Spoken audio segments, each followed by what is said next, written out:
7টি কাজ এহরাম অবস্থায় করা যাবে না, যে কাজগুলি হাদিসের আলোকেই বাছাই করা হয়েছে। নখ, চুল, মোছ কাটা যাবে না। 2 নম্বর হলো পুরুষরা সেলাই করা কোনো কাপড় পরিধান করতে পারবে না। 3 নম্বর হলো নারী পুরুষ কেউ সুগন্ধি ব্যবহার করতে পারবে না। 4 নম্বর হলো মুহররম অবস্থায় বিয়ে করা যাবে না, বিয়ের প্রস্তাবও দেওয়া যাবে না।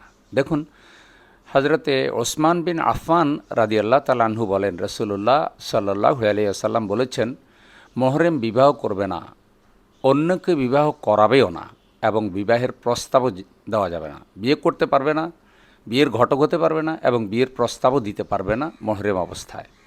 5 নম্বর হলো কোনো ধরনের যৌনাচার করা যাবে না।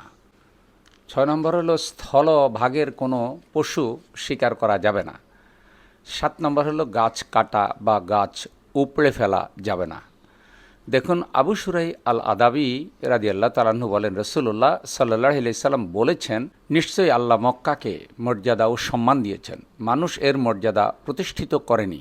সুতরাং যে ব্যক্তি আল্লাহ পরকালের উপর ঈমান আনবে, তার জন্য মক্কায় রক্তপাত ঘটানো এবং মক্কার বৃক্ষ কাটা কখনো বৈধ হবে না। বন্ধুগণ, যেই 7টি কাজ ইহরাম অবস্থায় করা যাবে না, এই 7টি কাজের কথাই হাদিসে রয়েছে। আল্লাহ হাজী সাহেবদের হজ কবুল করুন এবং ইহরামের মর্যাদা রক্ষা করে ইহরামের বিধিবিধান মেনে চলার তৌফিক দান করুন। আমিন।